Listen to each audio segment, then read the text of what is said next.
Just flip on the recorder button. And so we're back from our group 1 breakout, which was, and I'm sorry again for the mistake on my part on the typing. I will pay closer attention to this next time. I'm sorry. So our transportation mobility, our waste management and local food teams, talking about sort of identifying strategies, kind of hopefully getting to consensus on that, and then potentially talking about roadblocks and what might solve those roadblocks.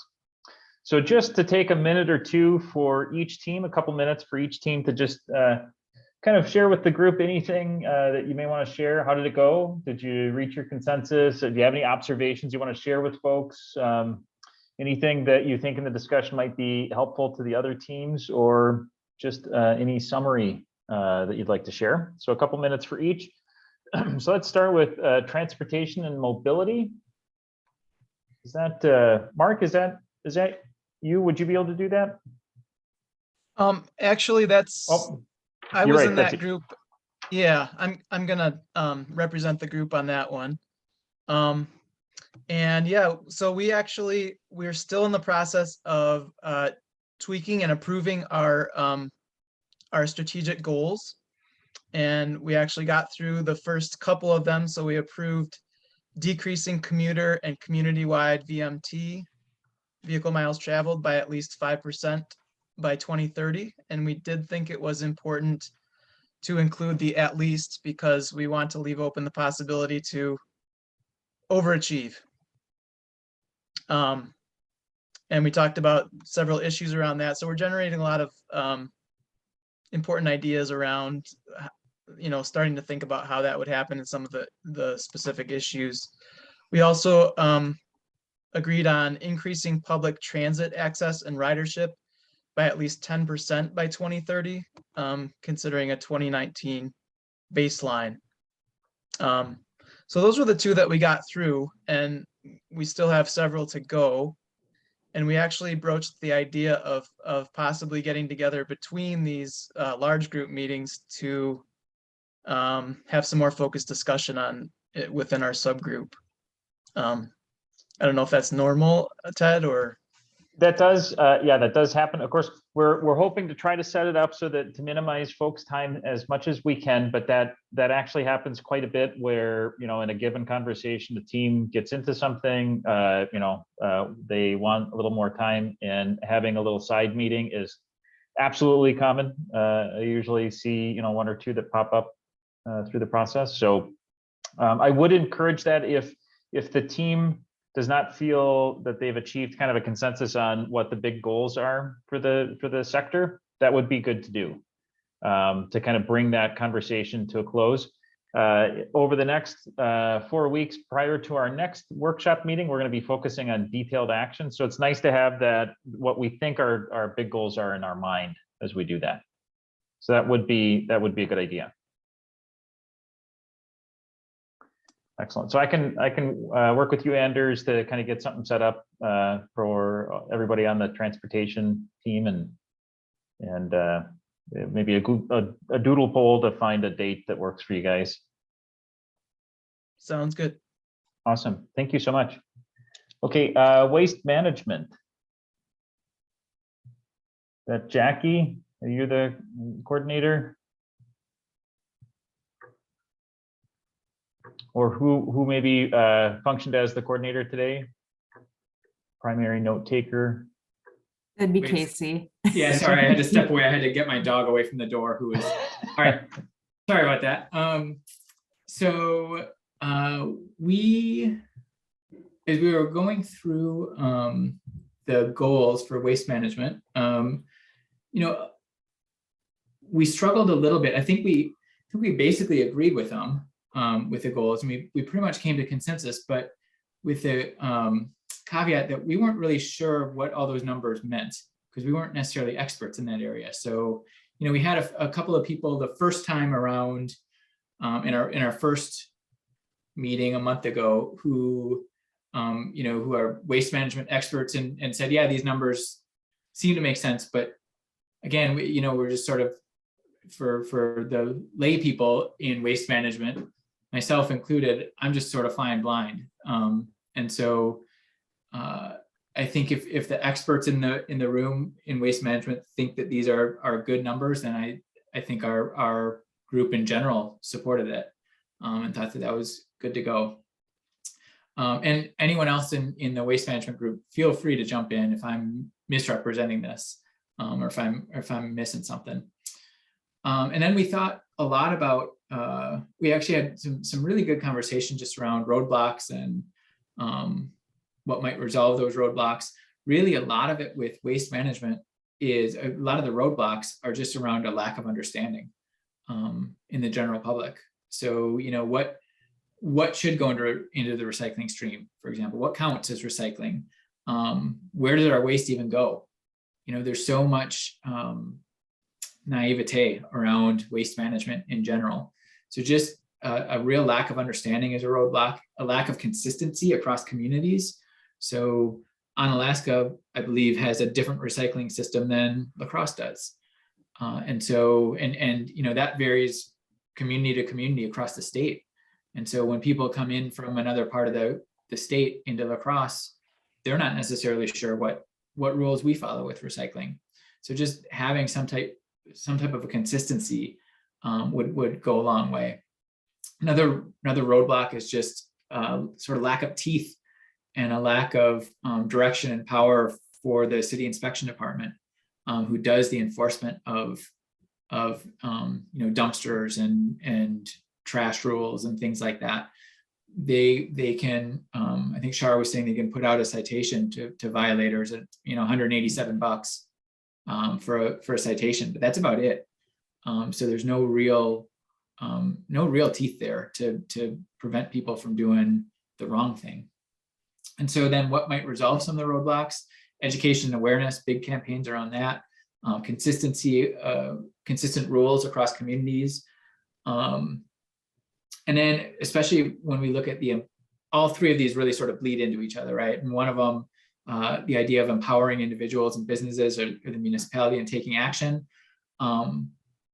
Awareness of services that already exist out there that we have, the Habitat Restore, Wayfarer, Seven Rivers Recycling for mattresses, right? There's just so many services that are already out there that people don't necessarily know about. That once they do, I think they're much more empowered to actually take action and do the right thing. More enforcement for the city to be able to take some action. And then facilitating more connections between the city and the colleges and universities on move-in day and move-out day, which are particular problems. But then just in addition to recycling efforts in general. So our universities and colleges generate a pretty good amount of waste. And so if we can coordinate some efforts and get some programming between the city and county and those organizations, and I would throw in the hospitals as well, that would go a long way. So Awesome. anyone else in that team, feel free to jump in. And those are awesome comments. And I'll also throw out that your recognition that sort of the linkage to the institutions in the community could also be, you know, similar thoughts might be for buildings and energy, for instance, you know, as big, important institutions in the community, you know, maybe there's linkage there as well. And I see there was a question about did waste management consider recommending we become a zero waste community? Do you guys have much dialogue about that? We did not. Nope.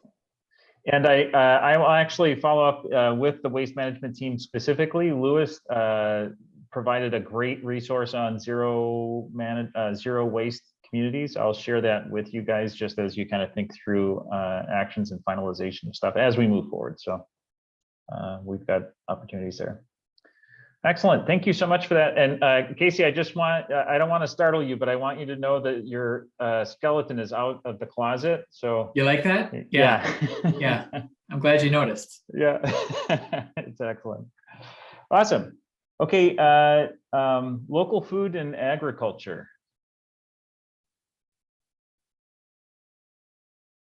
Was that Mark? I think that may have been Mark. You know, I'd kind of like to defer to Peter because he was kind of leading the discussion better than I was. Sure. What do you think, Peter? Yeah, I'm happy to cover it. I didn't want to steal your thunder, though. I think you took our notes last time, but I'm not sure that we really voted to finalize the goals. I think one thing, the second overarching one is reduce food waste and hunger and achieve a 50% reduction in food insecurity community-wide by 2030. We kind of felt like maybe it didn't belong in here just because the food insecurity in our community isn't caused by local agriculture not existing, right? The people that are food insecure because they don't have the money to pay for their food. There's certainly food available if they had the access to it. It's not a production issue. So I'm not sure if we want to take that off or reframe it. Maybe we should sleep on it and reconsider how to work that in. It's obviously an important part of the plan for our community, but maybe it should be in economy or in another area. And then just discussing these, I think we got a lot into kind of the tension between cost and availability of local foods. And again, if we're trying to focus on that, the reality is local foods are typically more expensive because if they're doing practices that take care of the land and they're paying the people that work for them fairly instead of, slavery wages essentially for, workers that are migrants and often not US citizens that are brought in to do jobs that people won't do if they had to pay them the full minimum wage in California berry picking fields, we'd have to pay a lot more. And so if we're looking at a community that's struggling with poverty issues, it's really hard to square that circle.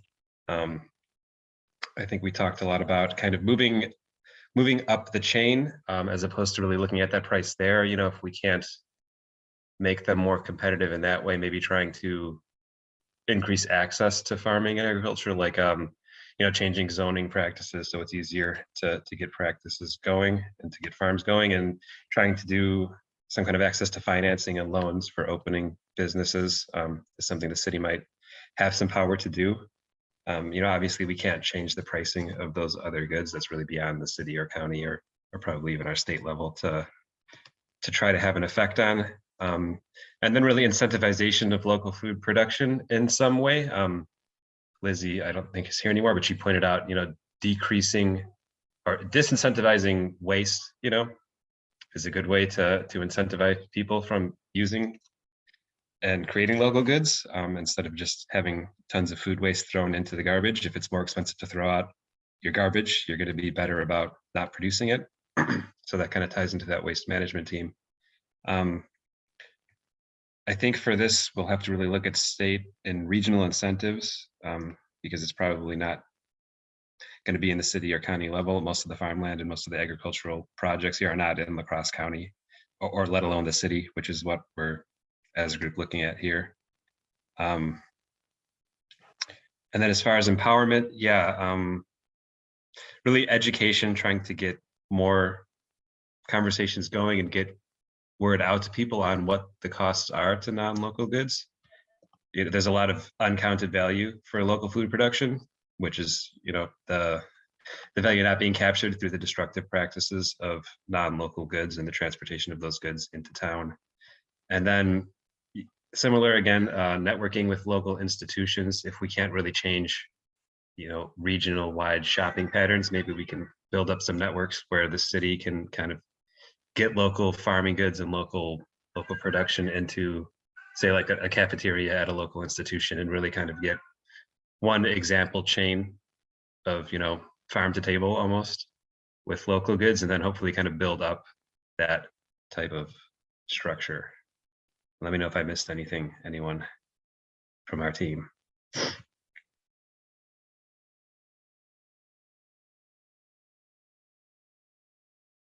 I'm on mute. Excellent. That sounds good. Good conversations on all three teams. Thank you so much, and for the feedback, everybody. One thing I will throw out just to sort of kind of respond to Casey's point too about the numbers.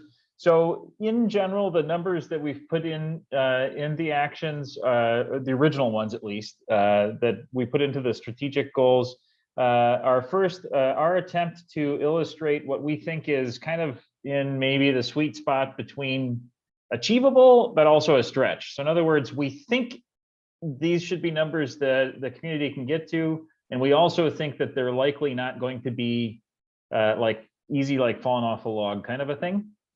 And as per for those sections that have greenhouse gas reductions, as per the little reduction donuts that you see, it's we're illustrating how to achieve the preliminary overarching goal that we talked about originally, and that'll tweak with time. So those numbers relate to each other. So if your teams want to modify those, have at it. If you don't have a specific opinion on it, that's okay too, because you can understand that they relate to the overarching goal. If you do want to change those numbers, just understand that it relates to the overarching goal. So if we think that, hey, we think that's too big, we need to reduce it, know that we may not necessarily hit the overarching goal if those numbers get smaller, for instance. So just a little bit more background on that.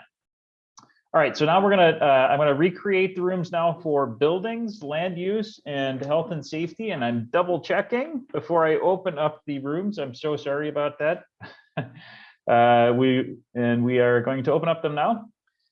So if you need any help recalling which sub-team you're on, just let me know. Or if you need any help getting into that sub-team, let me know. Otherwise, you should all see the option to join. Same conversation, second round though, for buildings, land use, and health and safety now.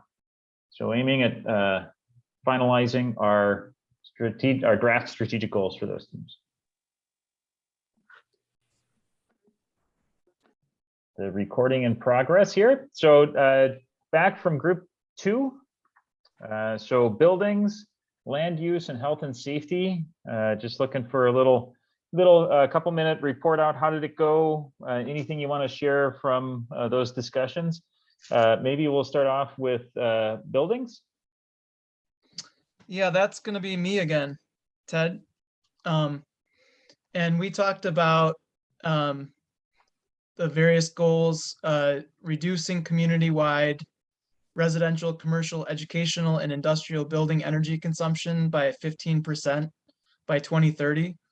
And one of the issues around that we were talking about was whether we want that to be an absolute reduction in energy usage versus like sort of a per square foot, depending on, with overall growth in the amount of building that we have, that being a possible, 2 different ways to go on that. I think we decided to stick with the absolute reduction and different ways to get there with retrofitting of existing facilities and improvement of what we already have.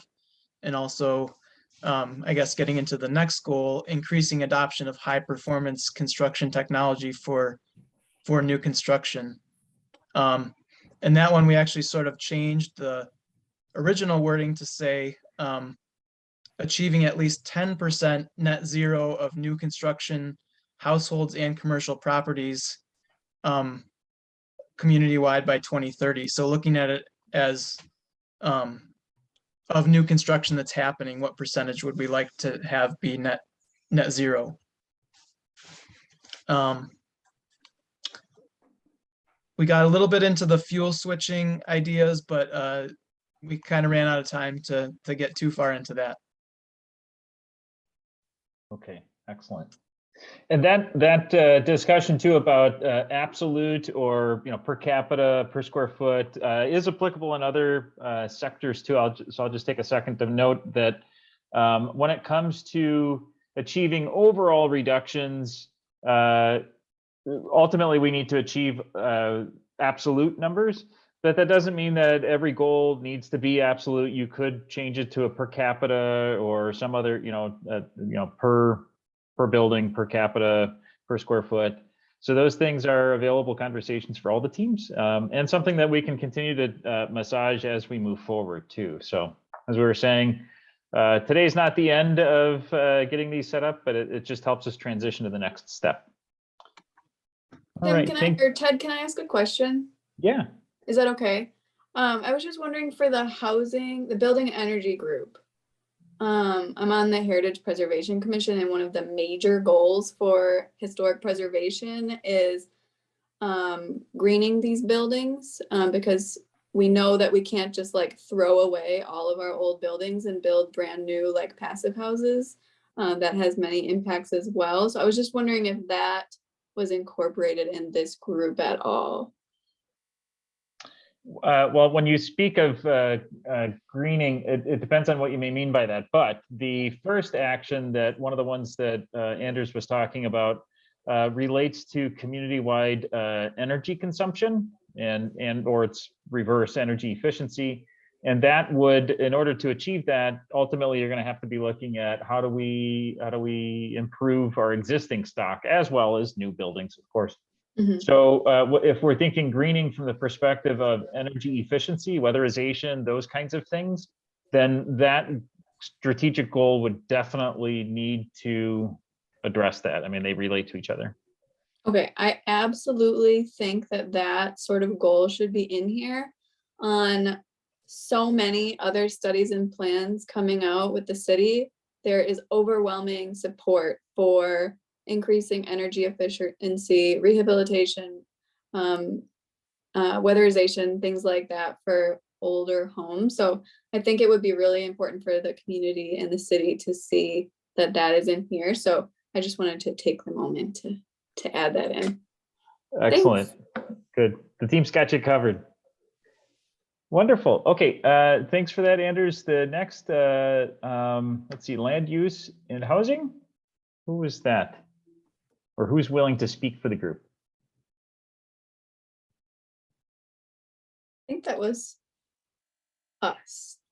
Yes, that was us. Catherine and Kelsey also helped take notes, but I can try to talk about this. One of the major things that we talked about was the first goal, which was increase average population per developed acre by 2% by 2030. And we spent a fair amount of time talking about how maybe, and Amy, a student in our group, actually worked with Lewis in the planning department to create a map of density in the city of La Crosse. And so in some places, like particularly like student areas and other places, had incredibly high density to the point where it may not actually make sense to increase that specific area by 2%. So we wonder, and we added into the document just our questions for consideration for how we might word that differently. For example, like having that increase, that percentage increase be relative to the current population of specific areas, and then also relative to like access to transit. So for example, like maybe we don't want to increase super high density way far out if they won't have access to transit. So that we'll be actually adding cars. So just some of those like bigger questions that we wanted to bring to the conversation. Community resilience to flooding was another big one. And the city council actually met last night to have a 2-hour talk on floodplains. So we added in that this is a perfect place to cross-reference with our floodplain manager. And then also the city of La Crosse is currently in the process of undergoing a floodplain mitigation plan and study. So instead of the climate action plan, it's the floodplain mitigation plan. And it will be, I think, absolutely critical to cross-reference and work together. Even there would be some potential to, maybe put forward the flood sections of the plan through that advisory committee as well, and that planning committee. Just so I don't take up too much more time with regard to high energy poverty. So making sure that the onus isn't on owners in very, very low income areas and really just in people in general to provide energy incentives and help with home weatherization and just efficiency problems. And the big roadblocks for this group, which is obviously a lot of groups, was funding that and with implementation of zoning and enforcement. So and then lastly, education. So people may not know what to do differently if they don't know what's going on and how what we're doing impacts things. So those were some of the big takeaways from our conversation. Excellent. And on the item of density, so I'll chat with Lewis to see if I can get a copy of that mapping. And what we can do is first we can consider sort of massaging the language of that item as we move forward. Is it something that we can kind of integrate into that statement that makes sense, or there's clarity over where ultimately we really want to improve density? It could also be a detailed action supporting that. So for instance, action number one is we're going to identify exactly where we want to increase density by how much related to all the other goals of the plan, because there's goals related to transportation, there's goals related to energy efficiency that may all sort of be able to kind of jigsaw together to say, we're going to target here, here, and here. So there's a couple ways we can handle that. So it's a great item. And I'll coordinate with Lewis to see what I can get of that existing info, and we'll work together to massage that language as we move along. Thanks, Ted. Awesome. Okay, health and safety.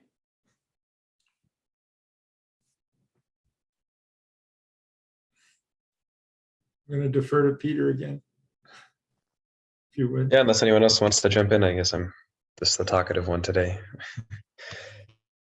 But yeah, we thought the goals were really well written as is. We added in some notes, assisting people with extreme heat, air quality, power and infrastructure issues, food insecurity, reducing heat island effects, ensuring emergency services and healthcare facilities are prepared for impacts, and then strengthening community response. Aside from the issue of actually building up emergency response and building up shelters and just the big cost and setting that all up at the city level, which is a really monumental project if emergencies and disasters are going to be at a much higher frequency and intensity. I think the biggest thing of our conversation was education and people knowing about those practices. And that seems to be coming up in a lot of these, is even if we design systems well, if people don't know about them and they don't know where the local shelter is, and they don't have a trusted source of information to tell them, now is when you need to leave your house because it's going to flood, versus maybe I'll just stay home. And, we've talked about, you see this all the time in disasters where people end up dying in their homes or it's flooding and people say, well, why didn't they just leave? And, especially vulnerable populations or marginalized populations are very unlikely to either trust the information they're getting from central sources or even hear the information at all. And so, we talked a lot about, how do we get those emergency plans out? Do we have, like fire drills, kind of like emergency drills at the city level, really looking at local institutions like neighborhood associations and churches, getting buy-in from those types of groups and, kind of volunteer networks for spreading the word on, when is air quality going to be actually, a risk for your health, and water quality and all that kind of, how to let people know that emergencies are coming from trusted sources and help them prepare before it's too late. Beth pointed out that we do, have a 2-year-long global health emergency that we just prepared for in terms of getting information out, which we can draw a lot of information from. But, Mark also pointed out that was hotly contested and politicized, and a lot of people have refused to accept really basic scientific truths, which is pretty similar to climate change issues. So, it's really tough in terms of how we really get buy-in in the community to prioritize health and make sure that people can follow those practices.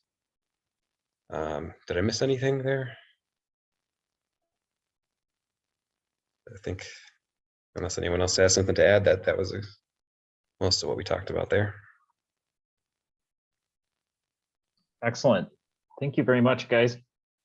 Okay, last round. Then we're going to get back together and do just a little bit of talking about our next step and a little bit of training, so to speak, for that. So one more round, same discussion, new topics. We'll shake it off here. One more breakout.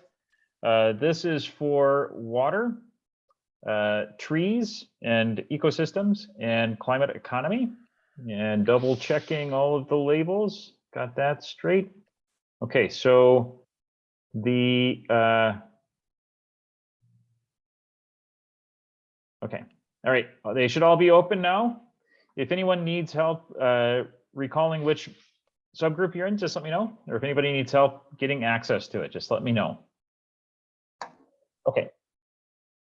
So rather than doing a breakout reporting for each of the subgroups, only in the interest of time, I wanted to move into our last item, which is training a little bit on where we go from here. A tool that we have to work with, and that's not what okay. So the up until now, we have been, as you may recall from our first meeting, there's strategies or strategic goals, which are large directional statements that tell us where we want to get to, and then detailed actions that are steps, specific steps that can be implemented in order to get there. So far, we've been focusing on the strategic goals, the sort of overarching strategies. And with today's discussion, I think by and large, we've kind of got the drafts put together. I know there's a team or two that may have a follow-up meeting to sort of finalize that. And as discussed, nothing is final until we're done with the plan. But now that we've got a sense of where we want to go for our big picture goals for each sub-team, we are now going to start focusing through our future meetings on detailed actions on how to get there. As we talked about in an earlier meeting, there's by and large 4 types of strategies, or excuse me, detailed actions that are out there. There's examples, leading by example. There are incentives, which can be like literal incentives, like we might think of it, like cash. It could be also be incentivizing by making life easier for folks. There's advocacy, which can be literally advocating at, say, the state level, or education is a way of advocating for change, helping folks know what the choices are.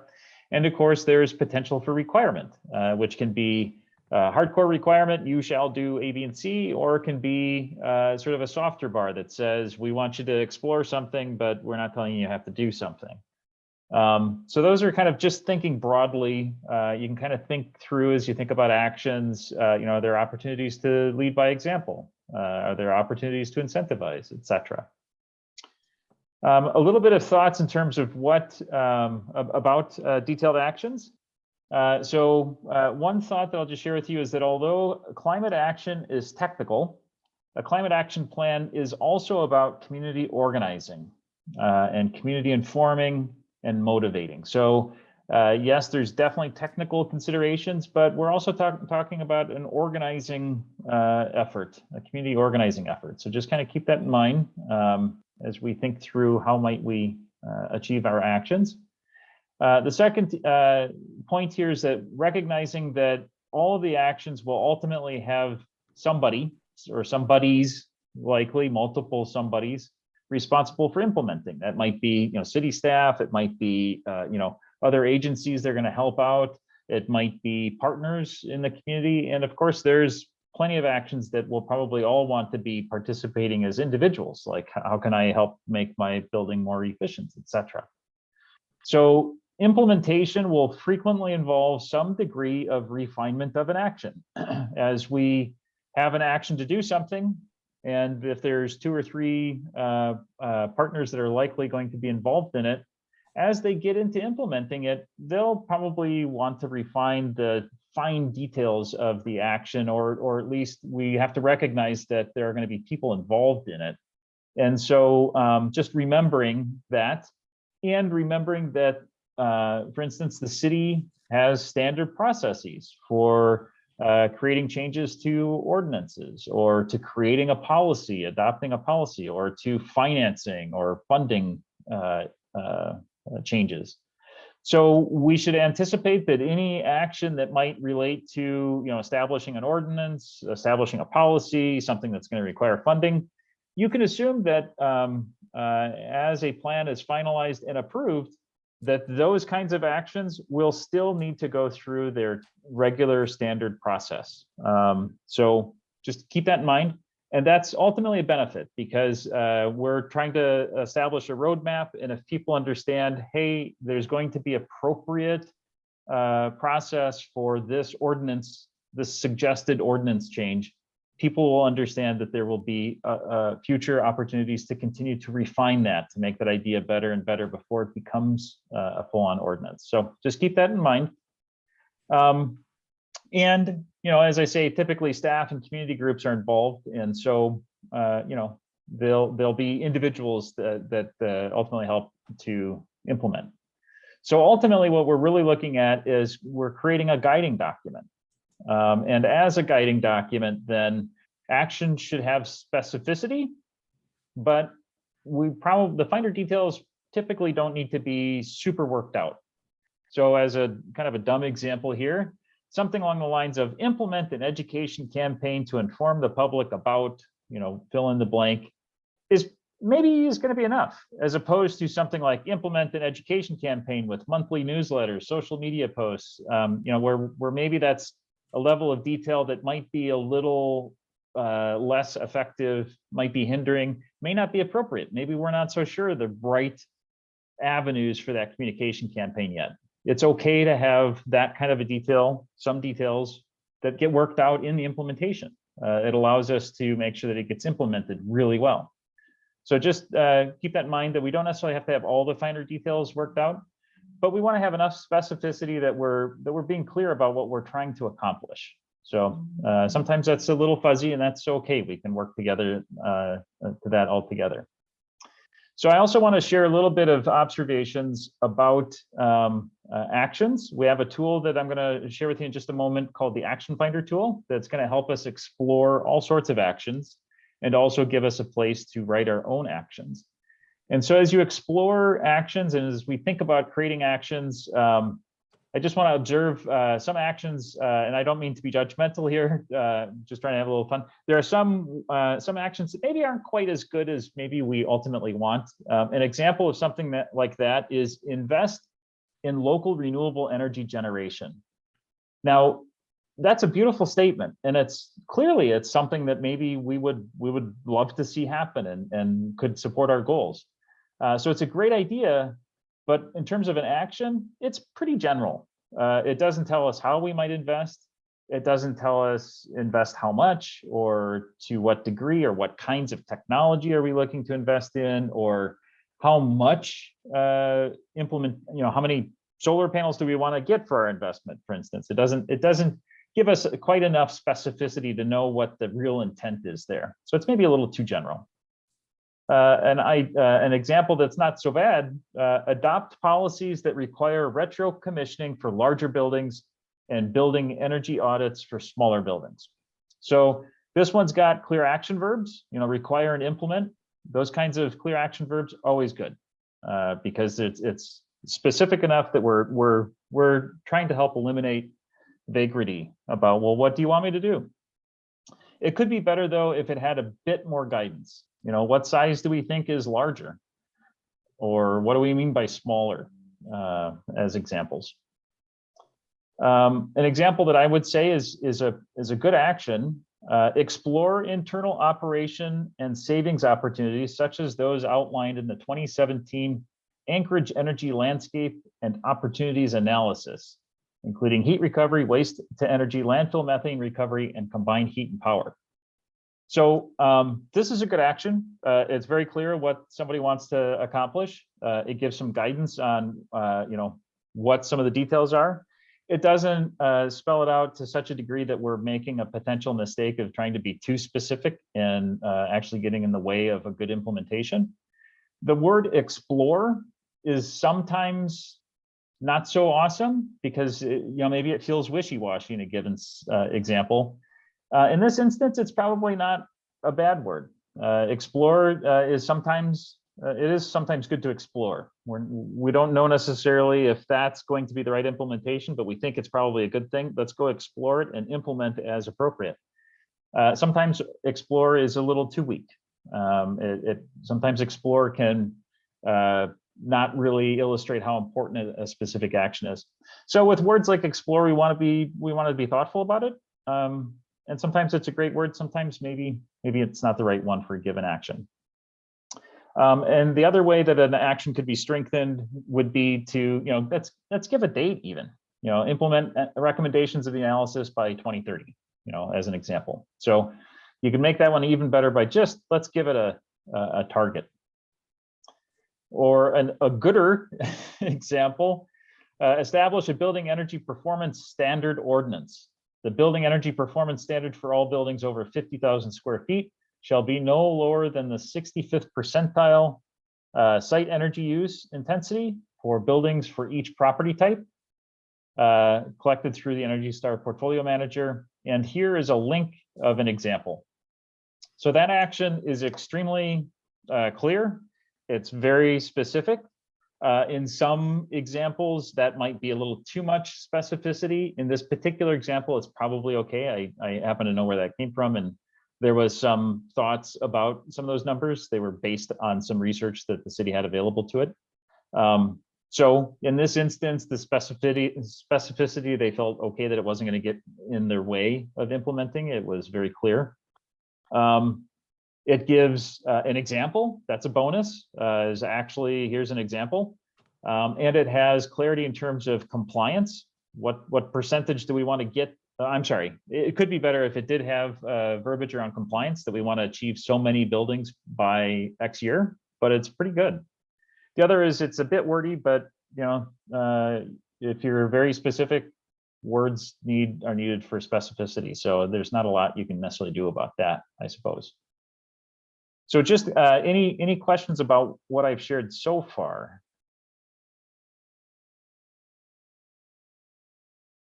Okay. So, oh, I see a hand raised, Kathy. Sorry, it's me again.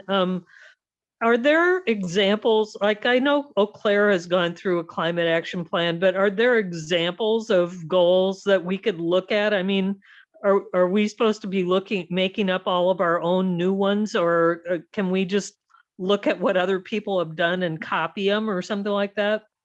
Kathy, that was the most awesome transition question I have ever received in my professional career. That is so awesome. Thank you. It's a perfect setup for what I want to talk about next. Excellent. Are there any other questions? Anybody else have a softball they want to bestow me with? Otherwise, I'll answer Kathy's question now. Okay. So the way we're going to go about creating detailed actions is using a tool that we call the Action Finder. So we created the Action Finder. It's a database of, you know, it's got some 4,000 or 5,000 actions pulled from community climate actions and sustainability plans all over the country. We're going to whittle down the one for La Crosse just a bit, try to get rid of communities that we, you know, from our experience, we know aren't going to offer you better examples than others. So we're going to try to whittle that down a bit so the list is a little bit smaller. But the intent for this tool is multifold. The first is it gives us a place to collaboratively explore what others have done, for exactly the point that Kathy brought up. You know, we're not reinventing the wheel. We don't want to reinvent the wheel, but we want to make sure that the wheel is right for La Crosse. So why not benefit from what other communities have done? Sort of find things that we see as really a good fit for us, as a great idea, inspiration, and kind of a best practice review of other communities. What are they doing? And we've also found that it's great for lots of folks to, some of us are work in such a way that we give us a blank piece of paper and we can come up with ideas. Some of us are more like, I'd like to see what others are doing. And then from that, I'll start creating my ideas based on what I'm inspired for. So those are two reasons why we've created the Action Finder. The last is we want a venue, an electronic venue where folks can work together and see what they're doing, see what each other is doing, and to share ideas. So the Action Finder seeks to do all of those things. So what you will find is we will create, and when I send out my email tomorrow, there'll be an Action Finder for each sub-team. So you will have 3 Action Finders that you work in, one for each sub-team that you're a member of. You will want to pay attention to tabs. Some some teams will have perhaps 2 tabs. Some teams may have only 1. So you'll just want to pay attention to the tabs and look at different tabs. But what you can do within this tool is you can explore actions that have been put forth by other teams. They're organized in such a way that their strategic goals are on in one column and their detailed actions are in another column. So for instance, if you wanted to find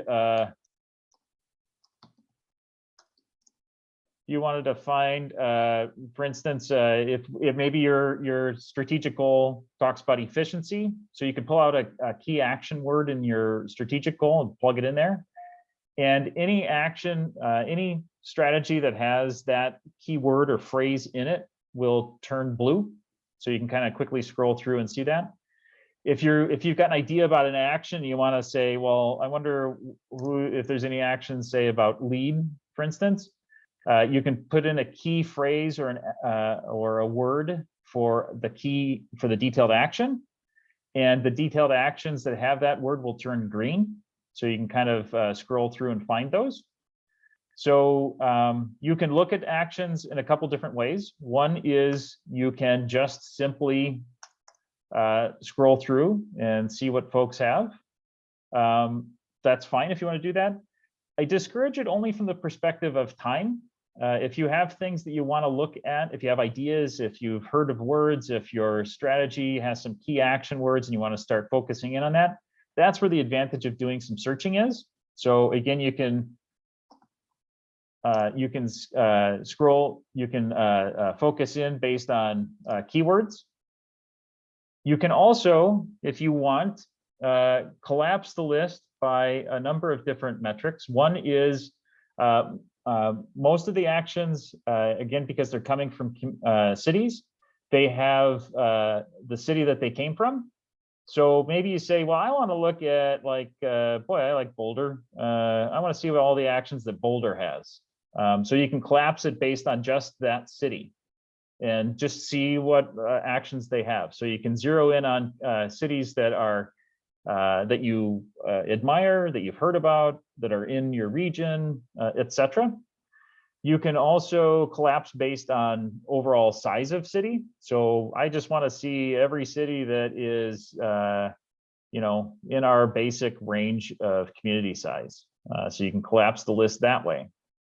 You could also say, I want to look at all the incentive ideas. So you can mix and match the list. You can collapse the list by using these filters so that you can kind of zero in what you're looking at as you explore. And so the intent here is just to try to give you ways of zeroing in on things that are interesting to you or things that you want to see without necessarily having to read through every single action on the list. So the intent is, as you do that, your names will show up under reviewer.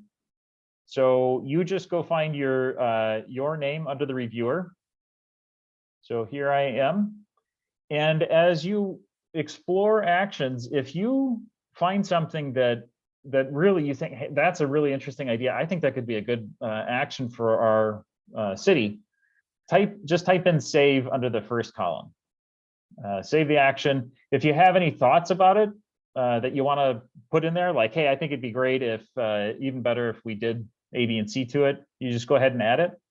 You can even, if you wish, identify what strategic goal you think it might be a good fit for. You don't have to. That'll be something that I can help do. Our team can help do that as we move along. But if you want to, feel free to do that. But most importantly, if you have any observations that you want to share or just remember, you can just plug it right in. So as you go through, if you find actions that you like, you just type in save.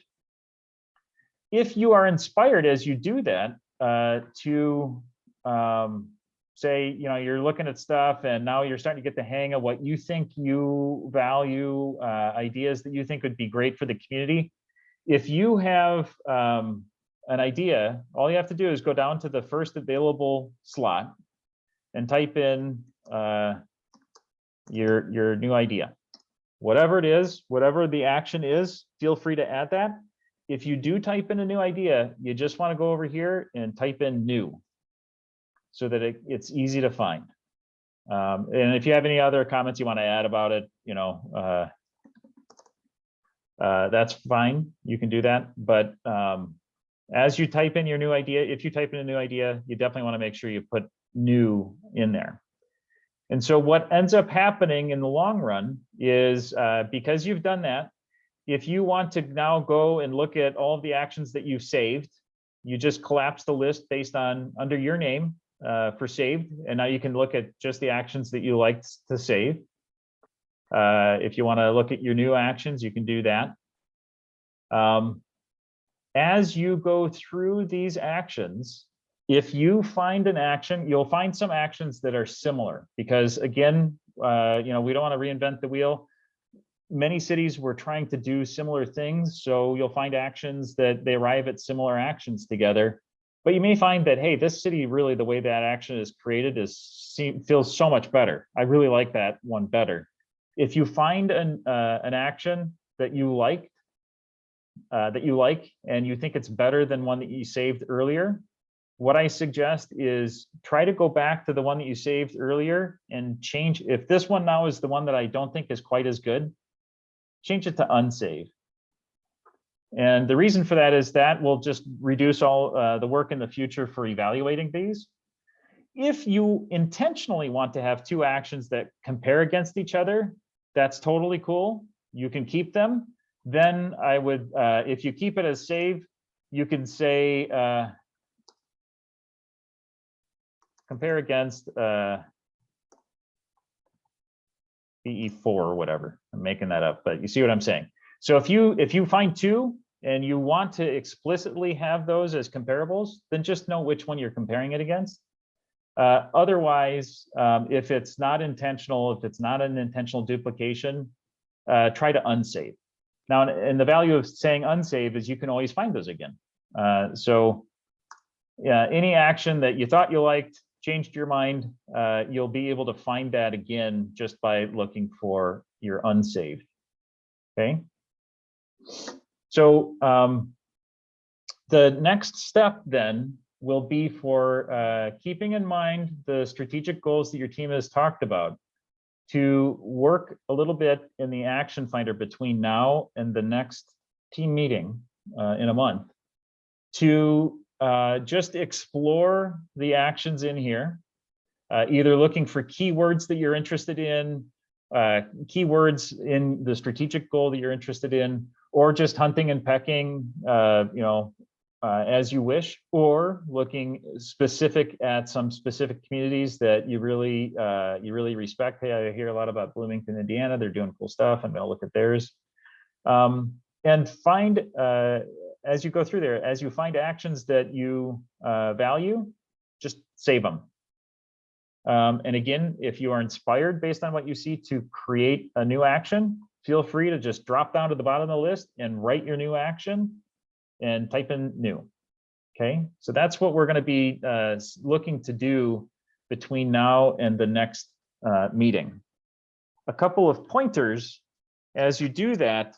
The first is I always try to challenge yourself to only save what you think are really solid ideas or ideas that really get you excited or that you really are intrigued by.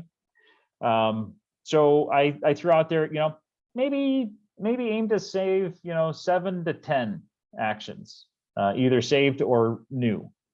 That's not a law. I mean, if you want to save more than that, absolutely have at it. I do not want anyone to feel limited at all. So please don't feel limited. The reason I put that out as a potential goal, though, is that if we hone ourselves and say, I really want just the best ideas, then that's a challenge that we've put forth for ourselves. And secondly, the bigger the list gets in the future, we'll have more thoughts about how do we get that list into a manageable size. So that's why we want to challenge ourselves to try to pick out the ones that really motivate us, that really excite us, that really feel connected. The other point, as I've mentioned a little bit in the conversation about save and unsave, try to avoid unintentional duplicates. As I say that unfortunately, because communities are in many instances doing similar things, there are duplicates in the list. There will be similar ideas.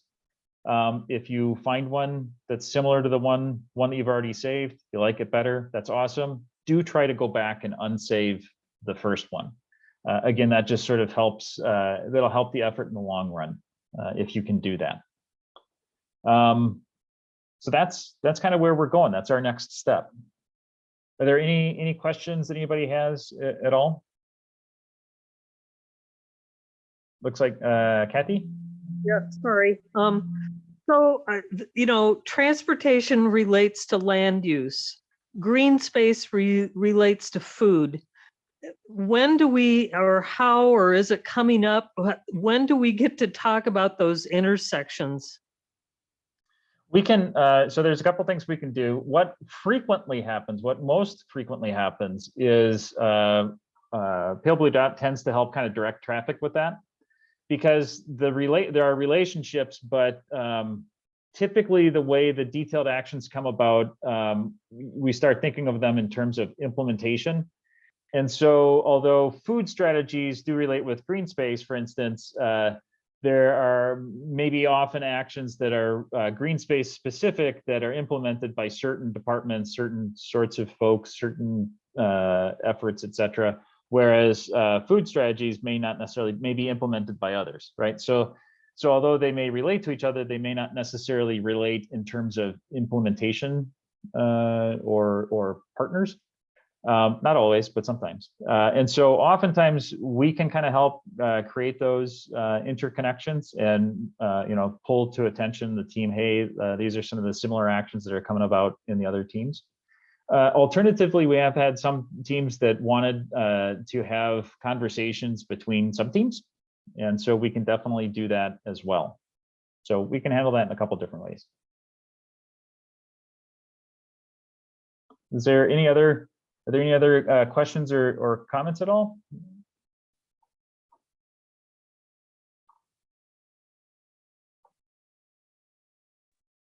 Does this feel kind of going through the action finder? Does that feel like you understand kind of the intent and how that tool might work? Any questions on that for clarity? This is Beth Pigash. Just one point of clarification. You want us to add how many actions again? So Roughly? saving or Saving. creating new, it can be either, right? It can Okay. be actions that you're seeing that you like, that you say, hey, I want to save that. Or it can be, I'm inspired to write a new action. So either or. I'm just, you know, throwing out there as a target, maybe 7 to 10. There's no law to that. Maybe you see 3. That's fine too. Maybe you've got 14 ideas in your head. That's awesome. You know, so that it's not hard and fast. I say it from the perspective of just trying to make sure you're thinking about what you think is really motivating or exciting to you, or very important for your community. Okay, and then thank you. I'd like Kathy's comment about the intersections, and I understand what you're saying. I'm fascinated by this. Is there going to be a way for us to just kind of browse through some of the other things? Because it was hard to pick one section out of the 3 different groups each time. And even today I was like, wow, I want to talk about this, but I want to go into this other chat room too, you know? I just feel like that would, yeah, there's just ideas in my head and I want to share them. Absolutely. That's a beautiful point. And so there's the first answer is, so we've mapped out ideas for meetings. That doesn't mean that we can't change that, right? So we can modify that together as a group, or we could decide to add a meeting if we want. That could be optional for folks. So I absolutely want to make sure that you guys have a chance to talk to each other in ways that feel good to you. The first thing I would say is that if you have ideas on teams that you are not involved in directly, I mean, that you're not on the sub-team list. Just because you're not on a sub-team list does not mean that you can't throw out ideas. So one suggestion is if you see ideas or know of ideas that you want, hey, I'm not on a green space team, but I really have a few ideas I want to throw out there. Absolutely do. You can send ideas to the sub-team. You can send it to me and I can plug it into the action finder on behalf of the team, or I can share it with the sub-teams. So that happens quite a bit where team members share ideas with each other, either directly or through Pale Blue Dot. I'm happy to do that and support that. So if you have ideas, feel free to share them. That's important. The other thing is that as we get to the point of having a draft, we will have opportunity, everybody will have opportunities to review and also comment on all of the sections, you know, and offer up refinements or additional thoughts or additional ideas. So that, and that's near the end as we have a draft and then having a review and finalization timeframe. And then between that, as I say, we can consider how might we create dialogues between sub-teams. If you want to do that, we can do that. Okay. Any other questions at all or thoughts?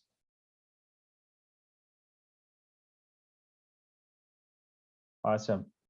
Okay, I will send out a follow-up email that will have the links to the action finder there. That's already established, but the action finders are not there. They will be created and available tomorrow. And I will send out a follow-up email with just sort of a recap on the to-dos. There is a video on the website to go through on how to use the action finder if anybody wants a refresher. There's also a little PDF document that does the same thing. So if you want to look at a PDF document on how to do things, that's available. And if anybody has questions as you move forward, feel free, please, to contact me at any time. And I'm happy to do either one-on-one conversations, small group, another session, respond via email, etc. So thank you so much, everybody, for your time tonight. I'm sorry that we went a little long. My bad. Thank you so much. Thank you, And Ted. we'll send a follow-up. Bye-bye.